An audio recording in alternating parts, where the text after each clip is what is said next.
In a world that never stops shouting for our attention, a world of endless noise and constant urgency, what if the greatest wisdom could be found not in a shout, but in a whisper? What if the path to true peace isn't about adding more, but about gently letting go? This is an invitation to step away from the chaos, just for a little while, and listen. For centuries, a different kind of medicine has been passed down through generations, not in a bottle, but in the form of a story. The teachings of the Buddha and the profound wisdom of Zen masters have offered us timeless tales that act as keys, unlocking the quiet, forgotten rooms within our own minds. These are not just stories, they are maps to guide us back home to ourselves.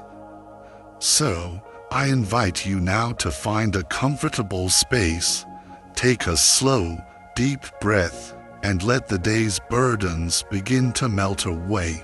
Prepare to journey through the wisdom of the ages, and allow these ancient narratives of peace and enlightenment to wash over you, not as mere entertainment, but as a gentle guide back to the unshakable stillness you have been searching for. 1. The story of the empty boat. There once was a man who held a deep affection for the quiet solitude of nature. His greatest joy was found on the gentle currents of a peaceful river, where he loved to row his small boat. In these moments, he felt a profound connection to the world, a sense of calm that the busy village could never offer. One evening, just as the sun began its descent, painting the sky in hues of gold and lilac, he decided to embark on one of his quiet journeys. The air was still, the water like glass, and the only sound was the soft, rhythmic dip of his oars. As he paddled softly, relishing the deep tranquility that enveloped him, he noticed another boat up ahead, drifting directly toward him on a collision course. At first, with a calm heart, he called out politely, "Be careful, friend, you're headed this way." But the boat did not change its course. A small splinter of irritation pricked his peaceful state. He called out again, his voice a little louder this time. "Hello, steer aside. You are going to hit me." Still, the boat continued its silent, unyielding advance. The man's irritation now blossomed into a hot fire of indignation. How could someone be so careless, so disrespectful of his peace? He began shouting, his voice echoing across the serene water. "Move aside, you fool! Are you asleep at the rudder?" Finally, with a jarring thud, the two boats collided. The man was ready to unleash the full storm of his frustration. He stood up, fists clenched, prepared to lecture the irresponsible rower. But when he peered into the other vessel, his fury froze on his lips. He realized, with a sudden jolt, that the boat was completely empty. There was no one inside. It was simply an untethered boat, drifting aimlessly, carried by the silent, indifferent current.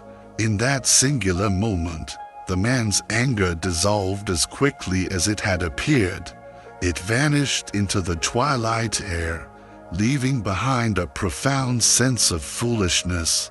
He sat back down, the echoes of his own shouting still ringing in his ears, and he felt a wave of shame for having yelled so furiously at an empty boat. The lesson. The story of the empty boat is a timeless reminder that so much of our suffering, our anger, and our frustration does not come from external events themselves, but from our own interpretations and reactions to those events. We populate the world with intention, with malice, with slights directed personally at us. But how often are we, in reality, just shouting at empty boats?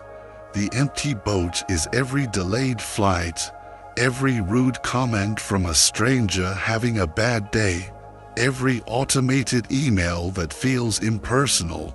It is any situation without a malicious actor at its helm. Our ego, that sensitive part of us that insists on being the center of every story, rushes to feel personally attacked. It creates a narrative of injustice, disrespect, and personal offense. But the wisdom of this story invites us to pause before we react. It asks us to look closely and see if the boat we are railing against is truly being steered by someone intending us harm, or if it is simply an empty vessel, moved by the impersonal currents of life. By learning to see the empty boats in our lives for what they truly are, we can let go of a universe of unnecessary emotions. We can release the heavy burden of our ego and stop taking everything so personally. This allows us to navigate the river of life with more calm, clarity, and compassion, conserving our precious energy for the things that truly matter. 2. The Monk and the Tiger. Once upon a time, in a quiet mountain monastery nestled deep within a lush, ancient forest, there lived a wise and peaceful monk. His days were woven with a simple rhythm of meditation and communion with nature. Every day, he would take long, mindful walks through the surrounding woods, his feet treading softly on paths carpeted with pine needles. He would meditate on the intricate beauty of a single leaf, the strength of the ancient trees, and the profound teachings of the Buddha. He found a deep and abiding peace in the solitude of the forest, where he could connect deeply with the present moment and the living world around him. One brilliant afternoon, during his walk along a narrow mountain path that skirted a steep cliff, the monk's serene meditation was shattered. A loud, frightening sound ripped through the tranquil air. A tiger's roar, primal and terrifying, echoed through the trees. He froze for a moment, his heart pounding like a drum against his ribs. When he turned, his breath caught in his throat. He saw a large, fierce tiger charging toward him through the thick forest underbrush. Its eyes were locked on him, a predator's gaze, and its powerful body moved with a terrifying, fluid speed. The monk's first instinct, the primal urge for survival, took over. He turned and ran. He sprinted down the narrow path, his simple robes billowing behind him like sails in a storm, the tiger's heavy footfalls growing closer and closer. Desperate to escape, he saw a thick vine hanging down the side of the cliff face. Without a moment's hesitation, he grabbed the vine and began to scramble down, hoping to find a ledge or cave that might offer safety below. As he descended the cliff, his hands raw from clinging tightly to the rough vine, he dared to look down. His heart sank like a stone. Pacing restlessly at the bottom of the cliff was another tiger, its gaze fixed upward, waiting patiently for him to fall. He was trapped. There was no way up, and there was no way down. The abyss of certainty awaited him below, and the abyss of memory chased him from above. The monk paused, dangling precariously from the vine. suspended in a moment between two inescapable fates. His situation seemed utterly hopeless. But as he hung there, suspended between the two tigers, something small and vibrant caught his eye. Growing out of a tiny crevice in the cliffside, just within his reach, was a small, wild strawberry plant, and on that plant, glowing like a tiny jewel in the afternoon sun, was the single, ripe, red strawberry. In that instant, a remarkable shift occurred within the monk. He stopped thinking about the tiger above. He stopped thinking about the tiger below. His fear, his panic, his seemingly inescapable predicament, it all dissolved. With one free hand, he reached out, his movements calm and deliberate. He carefully plucked the perfect strawberry and put it into his mouth. He bit into the fruit, savoring its sweetness as it burst upon his tongue. The taste was exquisite, a perfect symphony of sweet and tart. For that brief, timeless moment, all that existed in his entire universe was the pure, unadulterated joy of the strawberry's flavor, sweet, fresh, and perfect. Despite the mortal danger that surrounded him, the monk had found a moment of perfect peace, a universe of bliss in a single, mindful act. He had accepted that he could not change his circumstances, but he could still choose to fully experience the present. The monk smiled, a genuine smile of contentment, knowing that this fleeting taste of sweetness was a powerful reminder of life's profound beauty, available even in the most precarious of situations.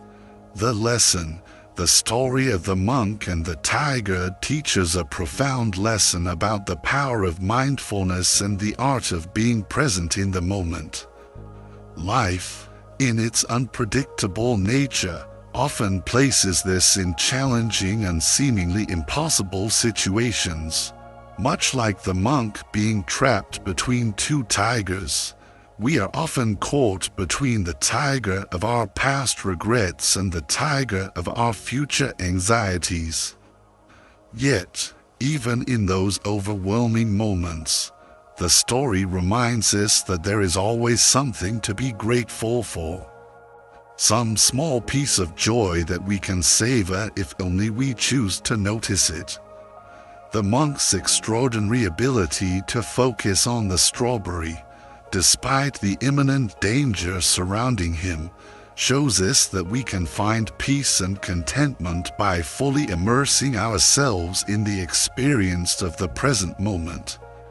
Instead of being paralyzed by worrying about the past we cannot change or the future we cannot control, we can choose to focus on the beauty and sweetness of life that is available right here, right now. The tigers in our lives, our fears, our deadlines, our illnesses, our conflicts, are very real. This story does not ask us to deny them. It simply encourages us to remember that the strawberry is also real. It invites us to embrace mindfulness and to enjoy the simple pleasures that life offers, no matter what challenges we may face. 3. The story of the two arrows. One day, the Buddha was sitting with his disciples in a peaceful forest clearing. The afternoon sun filtered through the canopy, creating patterns of dappled light on the forest floor. The trees swayed gently in the breeze, and the air was filled with the sweet chorus of birds. The Buddha often taught his disciples about the nature of suffering and the path to enlightenment.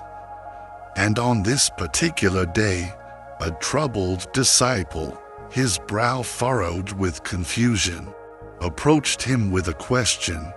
"Master," the disciple said, Bowing respectfully before the Buddha, I do not understand why we must suffer so much in this life. Pain seems to follow us wherever we go. It feels inescapable. Why is this so? And how can we ever find peace amidst so much suffering? The Buddha gazed at the disciple with eyes full of kindness and deep understanding. He saw the genuine confusion and frustration in his student's heart and knew that this was a question that many of his followers, and indeed all of humanity, pondered. "Let me explain," the Buddha said, his voice as gentle as the breeze. Imagine that a person is walking through the forest and is suddenly struck by an arrow. This arrow causes physical pain, and this pain is real and unavoidable. This is the first arrow. The disciples nodded, understanding that the first arrow symbolized the inevitable difficulties of life, the physical pain of illness, injury, or old age, and the emotional pain of loss or disappointment. These are the objective hardships that are a natural part of the human condition. But now, the Buddha continued, his voice steady. Imagine that after being struck by the first arrow, the person is then immediately struck by a second arrow. He paused, letting his words sink in. This second arrow does not come from the outside. It is not shot by another archer. This second arrow is created by the person's own mind. It is the anger, the fear, the resentment, the self-pity, or the sorrow that follows the initial pain. It is the story we tell ourselves about the first arrow. This is the second arrow. The Buddha looked around at his disciples. "You see," he said, "while the first arrow is often unavoidable, the second arrow is always optional. The first arrow represents the natural, objective pain we all experience in life. These are the challenges and hardships we cannot escape. But the second arrow, the suffering caused by how we react to that pain, is something we can choose to avoid." The disciple listened intently as the Buddha explained further. When we experience physical or emotional pain, the first arrow, we often make it infinitely worse by adding a second layer of mental suffering. We become angry at the situation, resentful of our fate, or anxious about the future. We think, "Why me? This shouldn't be happening. It's unfair." These emotions, these stories, are the second arrows that deepen the original wound. Instead of simply accepting the reality of the pain, we resist it, and in doing so, we multiply our own suffering. The Buddha looked around at all his disciples, his gaze penetrating and compassionate. When we are struck by the first arrow, we must recognize it for what it is, a natural part of life. We tend to the wound, but we must also learn to recognize the second arrow. We must see that it is the arrow we are about to shoot into ourselves. Through the practice of mindfulness and the cultivation of wisdom, we can choose not to let that second arrow pierce us. The disciple, beginning to understand, asked, "Master, how can we avoid the second arrow? How can we prevent our minds from adding to our own suffering?" The Buddha smiled gently. By practicing mindfulness, we can learn to observe our faults and emotions without becoming attached to them.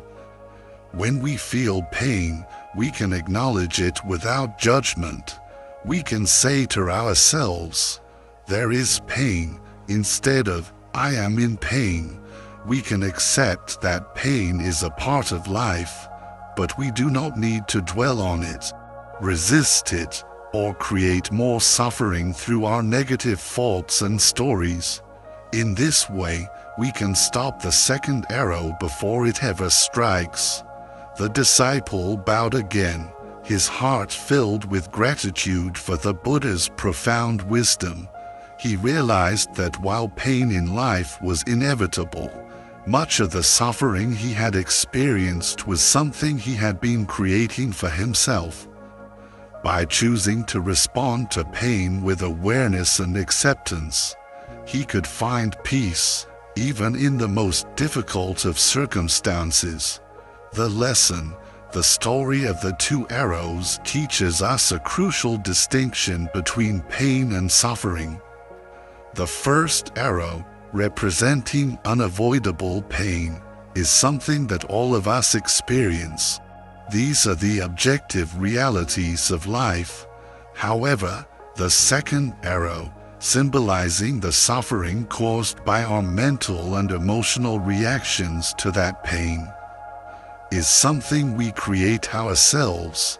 When we react to pain with fear, anger, resentment, or self-pity, we are effectively shooting ourselves with a second arrow, deepening our own wound. The Buddha's teaching in this story is a powerful encouragement to practice mindfulness and acceptance.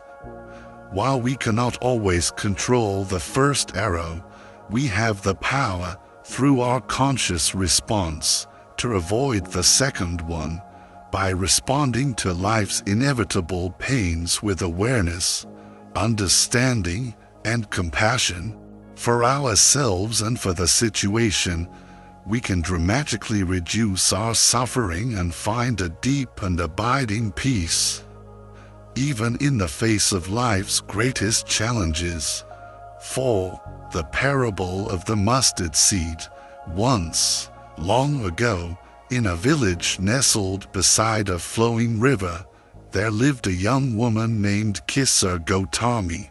She was known for her kind heart, her compassionate spirit, and her deep devotion to her family. Her life was simple but full of joy, a joy that was centered around her only child, a beloved son. But her world was tragically shattered when her son fell gravely ill and passed away.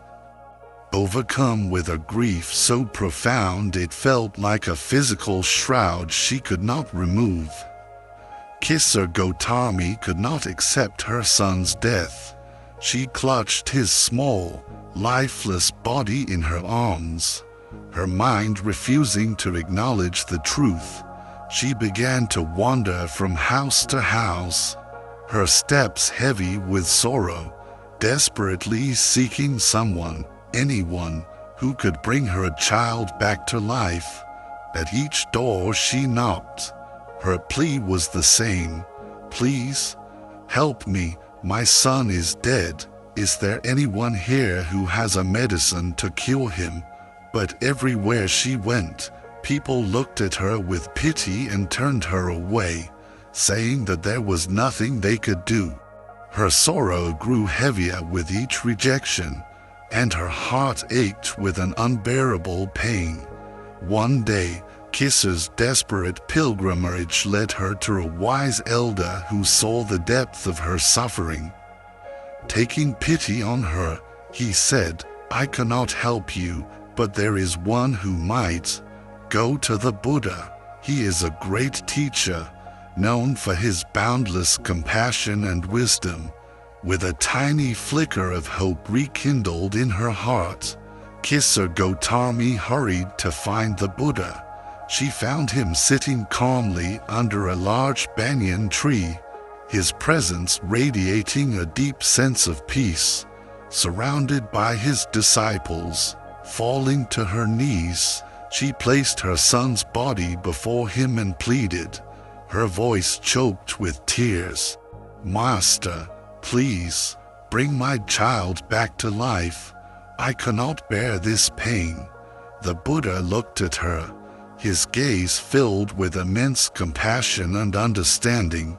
He could see the storm of suffering raging within Kissa, but he also knew that what she needed was not a miracle, but a profound truth about the nature of life and death. He thought for a moment and then spoke softly, his voice the balm on her raw grief. "I can help you, Kissa, but first, you must bring me something. Anything, Master, I will bring you anything," she cried, her voice trembling with relief. "Go into the village," the Buddha said, "and bring me a single mustard seed." Kissa's heart leapt with a desperate hope. "Yes, Master, I will bring you a mustard seed." But before she could leave, the Buddha added one condition. The mustard seed must come from a household that has never experienced death. "If you can find such a household, bring the seed to me, and I will bring your child back to life." Kissa Gotami nodded eagerly and set off on her mission, her heart now racing with purpose. She went to the first grand house in the village and knocked on the door. A kind woman answered, and Kissa explained her request. "Please, can you give me a mustard seed? The Buddha has sent me, but it must come from a home where no one, not a parent, a child, a spouse, or a servant, has ever died." The woman looked at Kissa with sad, knowing eyes. "My dear, I am so sorry. I can give you as many mustard seeds as you wish, but in this house, my beloved husband passed away just last year." Kissa thanked her and moved on to the next house, and the next. Again and again, she made her request, but the response was always the same. "I am sorry, but my mother passed away many years ago. In our family, we lost a dear brother. We buried our youngest child last winter." House after house, door after door, Kissa Gotami knocked, hoping to find just one that had never known death. But at every home, from the richest mansion to the poorest hut, she heard stories of loved ones lost. As the day wore on and the sun began to dip toward the horizon, a profound realization began to dawn in Kissa's mind. Death was not a unique tragedy that had struck only her. It was a universal experience, a thread woven into the very fabric of life, one that touched every single family. Finally, as dusk settled over the village, Kissa returned to the Buddha. She came empty-handed, but her heart was no longer filled with the frantic, desperate hope of before. In its place was a heavy, yet peaceful, acceptance. She knelt before him, her eyes clear for the first time in days. "Master," she said, her voice quiet but steady, "I could not find a single house that has never known death. Every family has experienced the loss of someone dear to them. Now I understand. Death is a part of life, and no one can escape it." The Buddha nodded gently, his compassionate gaze resting upon her. "Kissa, you have learned a most important truth. Death is inevitable, and suffering comes to all who are attached to the impermanent things of this world. Your grief was not unique. It is a grief shared by all beings. This is the nature of existence." With these words, Kissa Gotami's heart finally found a measure of peace. She realized that her suffering, though intensely personal, was not hers alone to bear. She had been blinded by her own grief, but now she saw that all people experience loss, and in that shared experience, there is a strange and profound communion. This new understanding allowed her to release her son's body and, with a heart full of sorrow but also acceptance, bury him with dignity.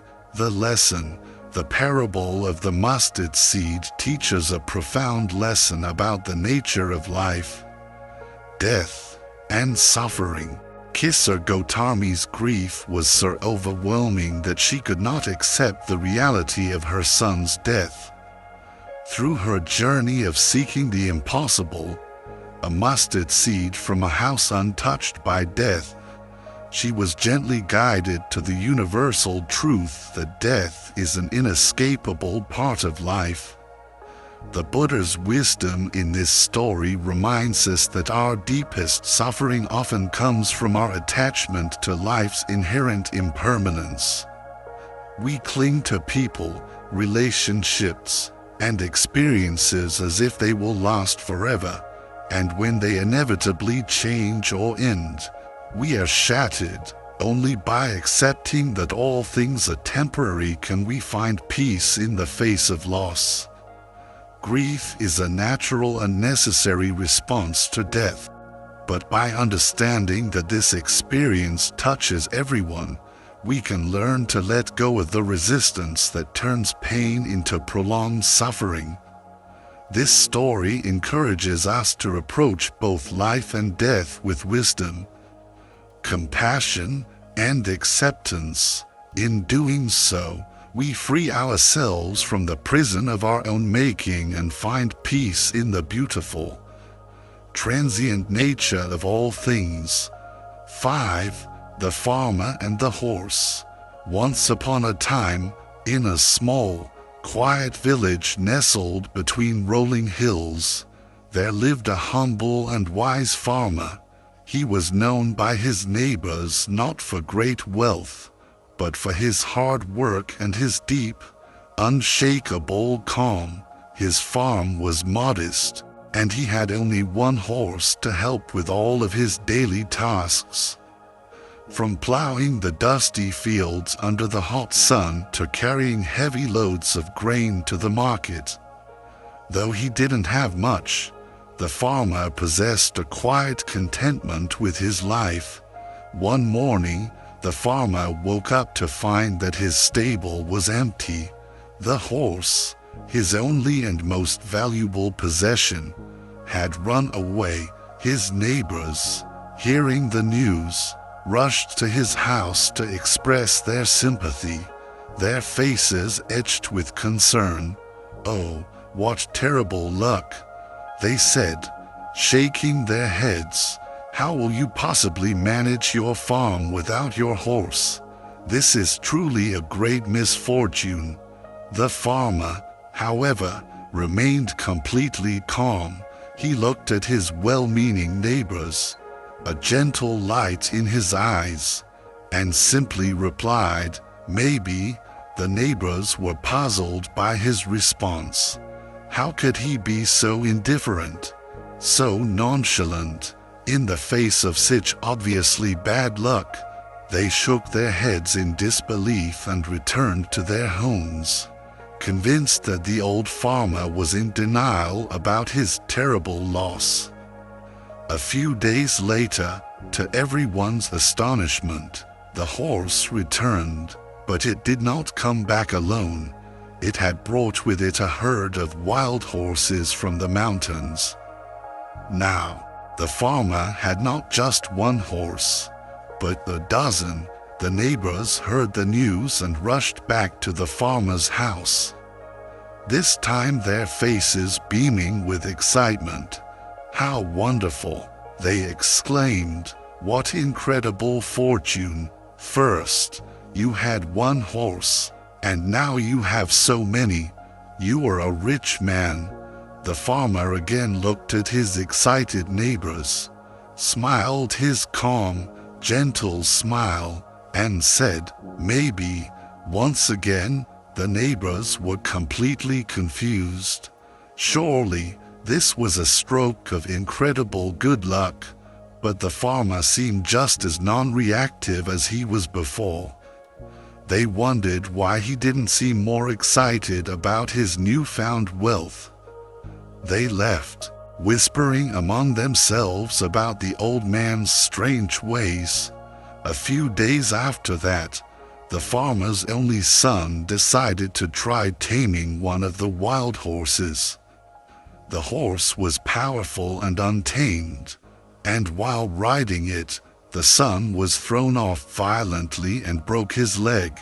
The injury was severe, and the doctor said the son would be unable to help with the farm work for a long time. Hearing of the terrible accident, the neighbors returned to the farmer's house once again, their faces now filled with deep sympathy. "What terrible, terrible luck," they said, clicking their tongues. "Your son has broken his leg, and now you have no one to help you. This is truly unfortunate." As before, the farmer responded with his usual unnerving calmness. "Maybe," he said. The neighbors were now thoroughly baffled by the farmer. Every time something significant happened, whether it seemed wonderful or tragic, he gave the same nonchalant, one-word response. They simply couldn't understand why he wouldn't react more strongly to the dramatic events unfolding in his life. A few weeks later, the country was thrown into turmoil. A war broke out, and the emperor's soldiers came to the village to draft all the able-bodied young men into the army. Many of the village's sons were taken away to fight in the war, and there were many tears and sorrowful goodbyes. But because the farmer's son had a broken leg, he was deemed unfit for military service and was not drafted. He stayed home, safe with his father. Once again, the neighbors visited the farmer. "How incredibly fortunate you are," they said, their voices a mix of relief and envy. "Because of your son's terrible injury, he was spared from the war. What amazing luck!" And once again, the farmer looked at them, smiled his knowing, peaceful smile, and replied, "Maybe the lesson, the story of the farmer and the horse teaches a profound lesson about the nature of events in life and the fallibility of our own judgment. What seems like a terrible misfortune may, in the fullness of time, turn out to be a blessing, and what appears to be a moment of great luck may lead to unexpected and difficult challenges." The farmer's calm and measured response, "Maybe," reflects his deep understanding that life is unpredictable and it is impossible, and indeed foolish, to judge events as definitively good or bad in the moment they occur. The farmer's wisdom lies in his ability to remain detached from the outcomes of life's events. He neither celebrates his gains with wild abandon nor despairs over his losses with deep sorrow, because he understands that circumstances are constantly changing. Like clouds drifting across the sky, what may seem like a blessing today could bring challenges tomorrow, and what feels like a devastating loss today may lead to unforeseen benefits in the future. This story encourages us to approach life with a sense of acceptance and non-attachment. Instead of getting caught up in the emotional roller coaster of labeling events as good or bad, we can strive to maintain a balanced, equanimous perspective, knowing that life's twists and turns are often beyond our control and our limited understanding. By doing so, we can find a deep and abiding peace and stability, regardless of the circumstances we face. In the end, the story reminds us that the future is uncertain, and only time will reveal the full impact of any event. The farmer's attitude teaches us to embrace life's inevitable ups and downs with grace and patience, accepting whatever comes with an open heart and a quiet mind. 6. The Buddha and the Angry Man. Once upon a time, while the Buddha was teaching a group of his disciples in a peaceful grove, a man whose heart was a storm cloud of rage approached him. The man was furious, believing the Buddha's teachings were nonsense that had led his own family members astray. He stood before the seated Buddha, his face contorted in anger, his fists trembling at his sides. He unleashed the torrent of insults and accusations, his voice dripping with venom, expecting to shatter the Buddha's famous serenity.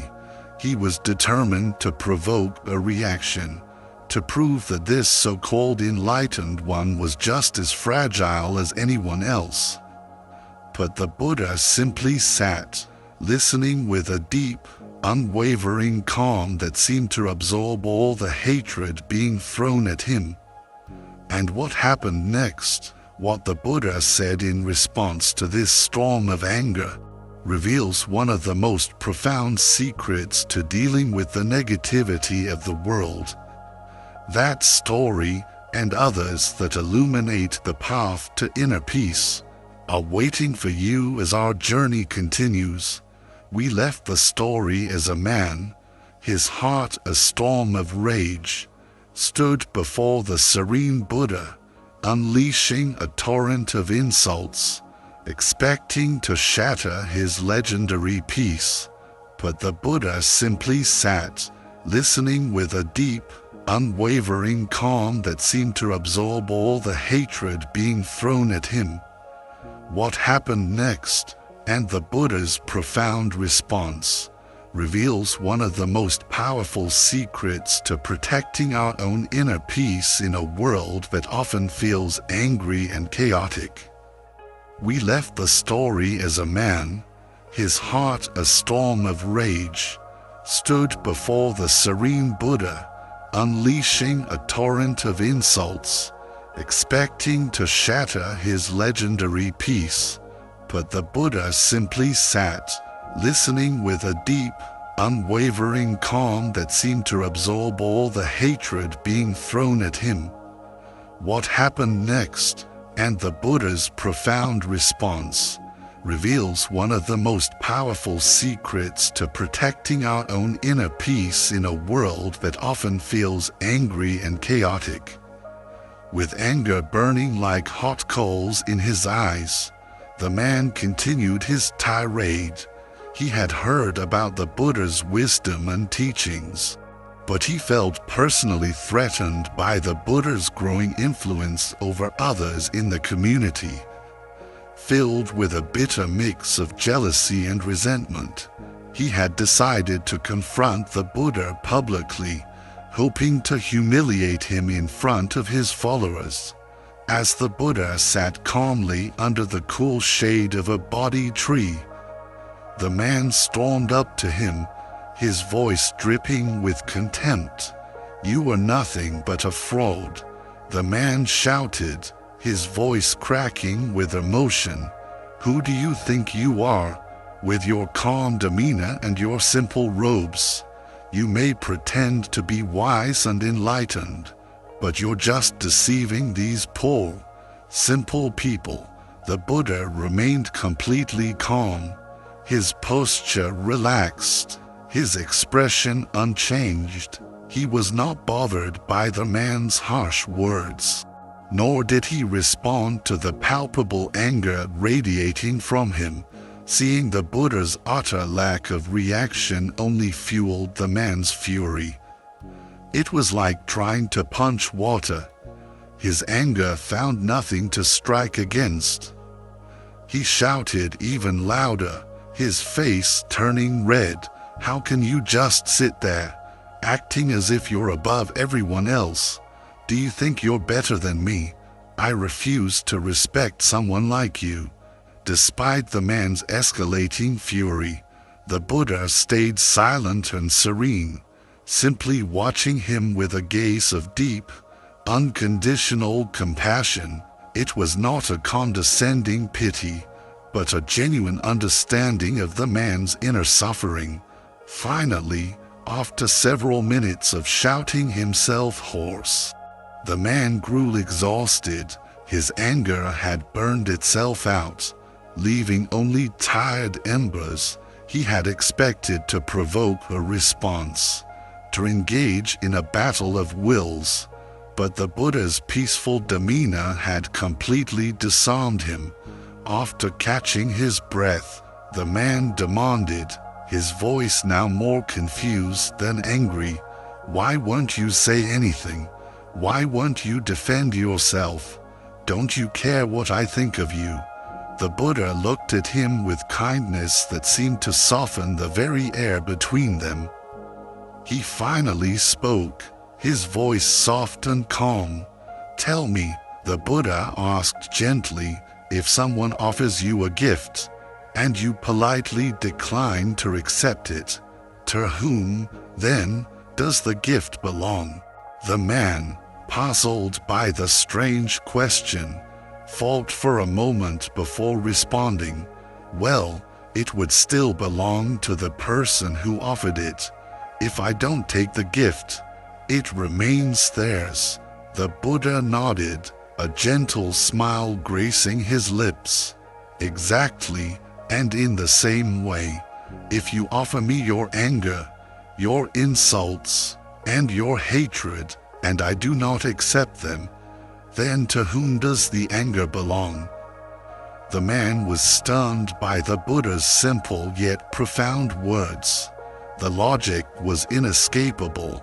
He suddenly realized that his anger, which he had intended as a weapon to harm the Buddha, had not affected him at all.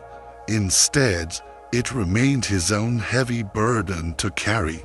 The Buddha continued, his voice full of compassion, "If I were to become angry and insulted in return, I would have accepted your gift. We would both be holding this poison, but I choose not to accept it. Therefore, your insults and your anger fall back on you. You are the one who suffers from them, not me. I choose to remain in peace." The man stood in complete silence, contemplating what the Buddha had said. He saw the truth in it. As clear as day, his own anger had consumed him, had made his body tremble and his heart ache, but it had no power over the Buddha, who remained as serene and unaffected as a deep lake on a windless day. In that moment, the man understood that holding on to his anger only ever harmed himself. Feeling a deep sense of shame, the man bowed his head. "Master," he said, his voice now humbled, "I see now that my anger has only caused me pain. How can I learn to be at peace?" "As you are," the Buddha smiled warmly, his compassion shining through like the sun breaking through clouds. "Anger is like holding a hot coal in your hand. You pick it up with the intention of throwing it at someone else, but in the process, you are the one who gets burned. The path to peace is simple. My friend, let go of the coal. Let go of your anger. Instead, practice mindfulness, cultivate compassion for all beings, including yourself, and seek understanding. Through these practices, you too will find peace." The man, humbled and transformed by the Buddha's wisdom, thanked him and bowed deeply. From that day forward, he sought to practice the Buddha's teachings, learning to let go of the hot coal of his anger and, for the first time, to find a quiet peace within himself. The lesson: The story of the Buddha and the angry man is a powerful teaching on the nature of anger and our sovereign power to choose how we respond to the negativity of others. The Buddha's profound wisdom shows us that when someone tries to hurt us with their words or actions, we have the ultimate power to decide whether or not to accept that negativity into our own hearts and minds. The Buddha's beautiful metaphor of the unaccepted gift is a tool we can use in our daily lives. The gift of anger, insults, and hatred is offered to us more often than we'd like, in traffic, in disagreements with loved ones, in comments online. This story reminds us that these things only have the power to affect us if we choose to accept them. If we refuse to engage with another person's anger and instead remain calm and centered in our own peace, we not only protect our own well-being but also allow the anger to return to the person who created it, where it can hopefully be resolved. This story encourages us to practice non-reactivity. It is a call to cultivate a mind so peaceful that the negativity of others cannot disturb it. Like the Buddha, we can choose to respond with compassion and understanding, recognizing that an angry person is often a suffering person. By doing so, we free ourselves from the heavy burden of carrying anger and resentment, and we cultivate a deep and lasting inner peace. Ultimately, the story reminds us that our emotional state is a choice, and by choosing peace over anger, we empower ourselves to live with greater serenity, wisdom, and compassion. 7. The Monk and the Teacup. In a quiet Zen monastery, nestled high in the mist-covered mountains, a revered monk lived a life of deep contemplation and serene mindfulness. His students, who had traveled from far and wide to learn from him, admired him for his profound wisdom, his unshakable calm, and the graceful way he embraced the present moment, never seeming disturbed by the chaos of the world below. Every day, the monk would sit in meditation, drink tea, and share lessons with his students in a simple, unadorned ceremony. One afternoon, during the usual tea gathering, the monk held up a simple clay teacup. He gazed at it for a long, silent moment, a faint smile on his lips. The cup was beautiful in its rustic simplicity, with a soft, earthy color and a perfectly rounded shape that fit comfortably in one's hands. It was the work of a master potter, yet humble and unpretentious. The students, curious about their master's silent contemplation, waited eagerly and respectfully to hear what he had to say. After a few moments that seemed to stretch into a peaceful eternity, the monk looked up at his students and said, his voice calm and clear, "This teacup is already broken." The students looked at one another in confusion, whispering amongst themselves. They could see clearly that the teacup was whole, undamaged, and perfectly intact. One of the youngest students, full of earnest curiosity, could not contain himself any longer. He spoke up, his voice full of respect but also bewilderment. "Master, forgive my ignorance, but the teacup is not broken. It is perfectly fine. Why do you say it is already broken?" The monk, still smiling, placed the teacup gently on the table in front of him. "In my mind," he said softly, "this teacup is already broken. It may seem whole and perfect to you now, but its nature is to be fragile. One day, perhaps tomorrow, perhaps many years from now, a gust of wind, a careless hand, or the simple passage of time will cause it to fall and break. This is inevitable. Its future of being broken is already contained within its present wholeness. When I understand that it is already broken, I can fully and completely appreciate it as it is. Right now, without desperately clinging to it, I can enjoy drinking tea from it, feeling its warmth and admiring its beauty, knowing that its life is precious and temporary. The students were silent, absorbing the profound weight of the monk's words. They realized that the master wasn't speaking only about a simple teacup. He was offering him a deeper lesson about the very nature of life itself. The monk continued, his gaze sweeping over his students.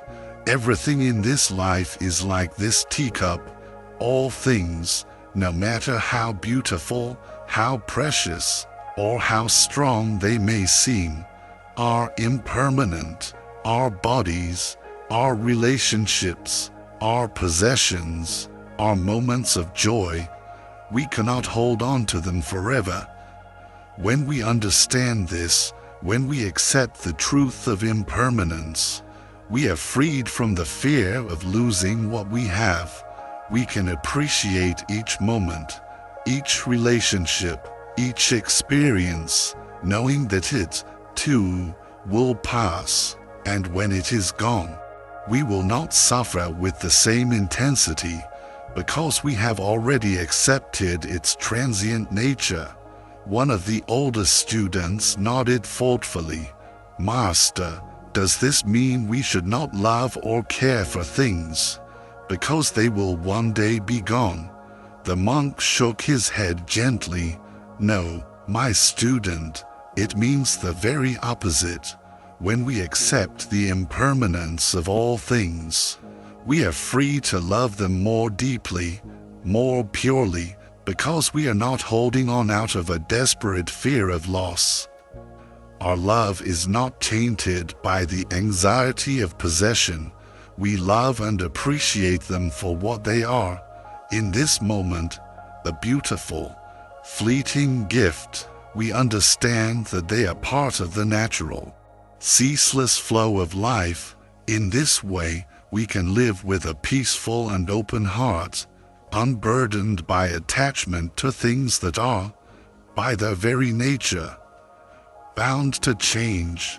The students, now enlightened by the monk's lesson, sat in silent meditation, contemplating the profound truth of his words.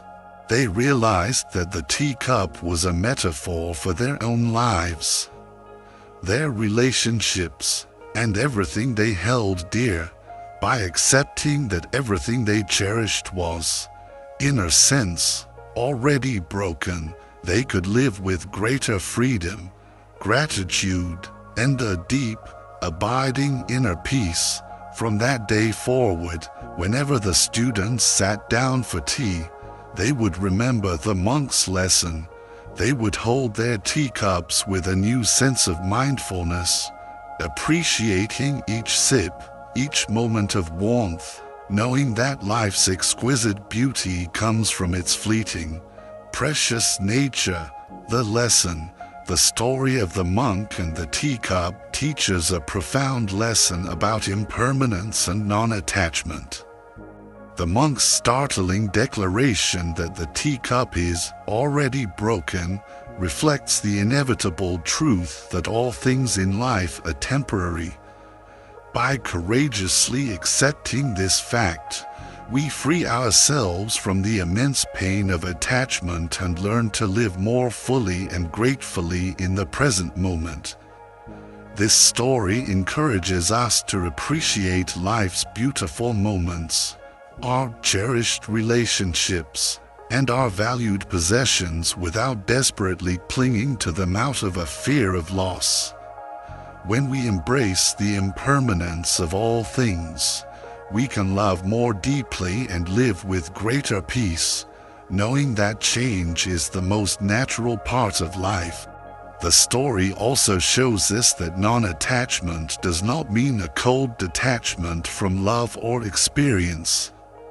Instead, it allows us to engage fully and passionately with life, without being weighed down by the heavy burden of anxiety. It teaches us to hold things lightly, to enjoy them fully in the moment, and to let them go with grace when the time comes. Ultimately, the monk in the teacup invites us to cultivate a peaceful heart by accepting the truth of impermanence and learning to cherish the present with grace. Wisdom and mindfulness. 8. The Buddha and the robe. In ancient India, during the time when the Buddha traveled on foot across dusty villages and bustling towns to spread his teachings of liberation, he often attracted a large number of followers. Many were so moved by his profound wisdom and boundless compassion that they left their homes and worldly possessions to become monks and disciples under his guidance. One day, while staying in a small village, a wealthy merchant heard about the Buddha's presence and decided to visit him. The merchant was deeply inspired by the Buddha's teachings on compassion and generosity and wanted to offer him a magnificent gift as a token of his respect and gratitude. He brought a beautifully woven, luxurious robe made of the finest silk, richly adorned with intricate, golden patterns. It was a garment fit for a king. The merchant approached the Buddha, who was sitting in simple meditation, bowed respectfully, and presented the robe with great reverence. "Lord Buddha," he said, "I wish to offer you this robe as a small sign of my immense gratitude for your teachings, which have brought light to my life." The Buddha looked at the exquisite robe and then at the merchant's earnest face with a gentle, knowing smile. He sensed the merchant's sincerity and the genuine desire to give. However, the Buddha lived a life of radical simplicity and was not interested in material wealth or luxuries. His needs were few, and he taught his followers to live with the same simplicity, to find freedom from the burden of possessions. "Thank you for your kind and generous gesture," the Buddha said, his voice warm and appreciative. "But I cannot accept this robe. It is far too extravagant for a simple monk like me. I am content with the humble robe I already wear." The merchant was surprised and a little disappointed by the Buddha's response. "But Lord Buddha," he insisted, "I offer this robe out of the deepest respect for you. Surely you, of all people, deserve the very best that I can give." The Buddha, still smiling, replied, "If you truly wish to honor me and my teachings, there is another, more meaningful way you can use this gift. Take this beautiful robe and offer it to someone who is truly in need. Find someone who lacks even the most basic clothing to cover themselves and protect him from the cold. That act of compassion would bring far greater merit and joy to the world than giving it to me." The merchant, realizing the depth of the Buddha's compassion for the poor and suffering, nodded slowly. He understood in that moment that the true essence of giving was not about offering grand gifts to those who already had enough, but about providing for those who had nothing. "Thank you, Lord Buddha," the merchant said, his heart humbled. "I will do as you say." He took the robe, and later that day, he found a poor man in the village who was shivering in the cold. With only a few tattered rags to wear, The merchant gave the luxurious robe to the poor man, who was overjoyed and deeply grateful, his eyes filling with tears of relief. The next day, the merchant returned to the Buddha and shared what he had done. The Buddha nodded approvingly, his eyes shining with warmth. "You have done well, my friend. True generosity, true dana, is not found in giving to those who expect or do not need it, but in helping those who are in real need. By sharing your wealth with those who are less fortunate, you have brought true joy and compassion into the world. You have not just given a robe, you have given warmth, dignity, and hope." The merchant bowed deeply, feeling a warmth in his own heart that he had not known before. He realized that the Buddha's wisdom extended far beyond the simple act of receiving a gift.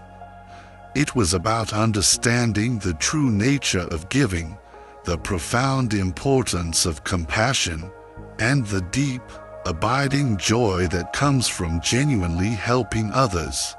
The lesson, The Buddha and the Robe, is a timeless story that teaches a crucial lesson about the true nature of generosity and compassion.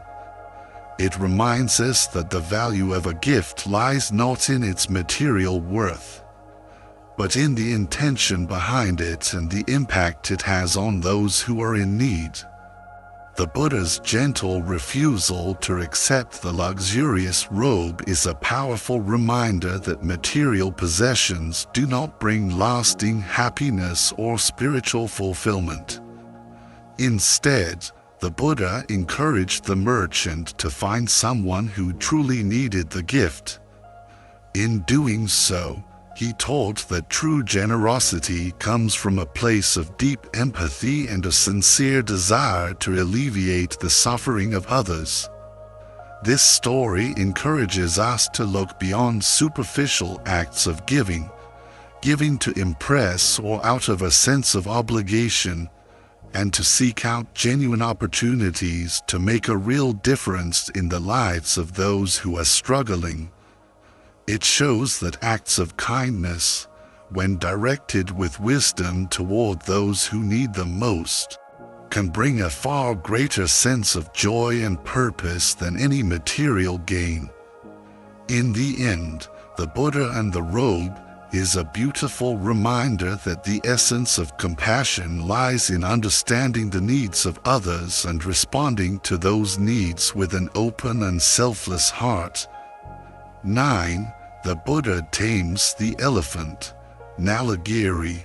During the time when the Buddha was residing in the city of Rajagaha in ancient India, his teachings were spreading like wildfire, and more people were drawn to his path of peace and enlightenment. Among those who grew jealous of the Buddha's growing influence was his own cousin and former disciple, Devadatta, who harbored a bitter resentment and desired power for himself. Devadatta sought to harm the Buddha in many ways, but one of his most dangerous plots involved a ferocious elephant named Nalagiri. Nalagiri was known throughout the kingdom for his wild nature and immense strength, and he was kept in the royal stables. Devadatta went to the elephant keepers and, through persuasion and bribery, convinced him to get the elephant drunk and release him into the narrow streets at the exact time when the Buddha would be passing by. Hoping that the wild elephant would trample and kill him, the fateful day came when the Buddha was walking calmly through the city with his disciples, teaching and spreading his message of compassion as he went. As planned, Devadatta's men released the intoxicated Nalagiri, and the furious elephant charged through the streets, trumpeting with rage, causing widespread panic and terror among the people. Villagers screamed and ran for their lives. and even the Buddha's own disciples urged him to take shelter, but the Buddha remained perfectly calm. He continued walking toward the raging elephant with a serene and fearless demeanor. As Nalagiri charged toward him, a terrifying mountain of muscle and fury, the Buddha stood his ground. He emanated a powerful, palpable aura of loving kindness, metta, and boundless compassion. He raised his hand in a gentle, calming gesture, focusing his mind on the deep compassion he felt for all living beings. Including the frightened and angry elephant before him, the Buddha's presence was filled with such a profound and radiant calm and kindness that it had a miraculous effect on the raging animal. When Nalagiri came close to the Buddha, he suddenly stopped his charge. The fierce anger in the elephant's eyes faded, replaced by a look of bewildered calm. He lowered his great head before the Buddha, who then gently stroked Nalagiri's forehead, speaking softly to him with words of compassion. The wild elephant, now completely tamed and peaceful, knelt at the Buddha's feet. Witnessing this incredible event, the people of Rajagaha were astonished. They marveled at the Buddha's ability to turn a violent, raging elephant into a gentle, docile creature through the power of love and compassion alone. Even many of Devadatta's own followers were humbled by this act and began to question their loyalty to a man driven by such hatred. After the encounter, the Buddha explained to his disciples and the gathered crowd that loving kindness is the most powerful force in the universe, capable of transforming even the most aggressive beings. He told that when we cultivate compassion within ourselves, we can overcome the anger and hatred we face in the world. Just as he did with Nalagiri, the Buddha's teachings help the people understand the supreme importance of maintaining inner peace and radiating compassion. Even in the face of direct hostility, the lesson, this incredible story emphasizes the supreme power of love and compassion in overcoming aggression and fear. The Buddha's ability to calm Nalagiri shows that true strength lies not in physical might or dominance, but in a peaceful, unshakable heart capable of transforming even the most difficult situations. It teaches us that when we are faced with the raging elephants in our own lives, be it an angry person, a violent conflict, or our own inner demons, responding with equal aggression only fuels the fire. Responding with compassion, however, has the power to create harmony and understanding, bringing peace not only to others but also to ourselves. The story of the Buddha and Nalagiri inspires us to face all challenges calmly and with a loving mind, helping us to cultivate the patience and understanding that can relax and soothe not only our own minds, but the minds of those around us. 10. The Parable of the Raft. One day, the Buddha was teaching his disciples by the bank of a river. He wanted to convey a crucial lesson about the nature of his teachings, the Dharma, and the importance of using them wisely. To do this, he used a simple yet profound parable. The Buddha began by describing a man who found himself on the shore of a wide and dangerous river. The river was deep, and its currents were treacherous, filled with hidden dangers, but the other side, the man could see, was peaceful, safe, and free from all danger. This man desperately wanted to cross the river to reach the safety of the far shore. But there was no bridge to be seen, nor was there a boat. So, the man decided to build his own vessel. He diligently gathered logs, branches, vines, and leaves. He tied them together, working with all his strength and effort, to construct a simple, makeshift raft. Using this raft, he paddled across the dangerous river, eventually reaching the safety and peace of the opposite shore. Once on the other side, the man looked back at the raft that had served him so well. He thought to himself, "This raft has been truly wonderful. It helped me cross the dangerous river and reach safety. It has been so useful to me. Now, should I lift this raft onto my back and carry it with me on the rest of my journey? Or should I leave it here by the riverbank, recognizing that it has fulfilled its purpose?" The Buddha paused and looked at his disciples. "What do you think, monks? Should the wise man carry the raft with him after he has crossed the river? Or should he let it go?" The disciples replied in unison, "He should leave the raft behind. Venerable Sir, it is no longer needed, as it has served its purpose.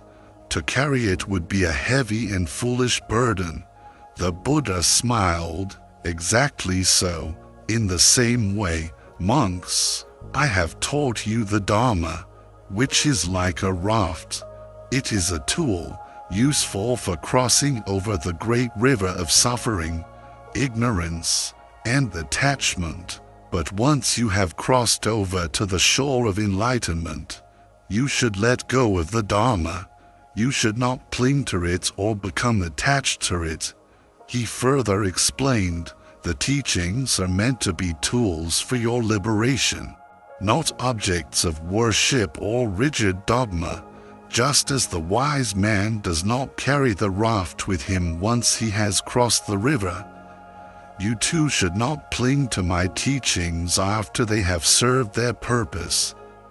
To hold on to them rigidly can become a new kind of burden, a new form of attachment, just as carrying the heavy raft would be."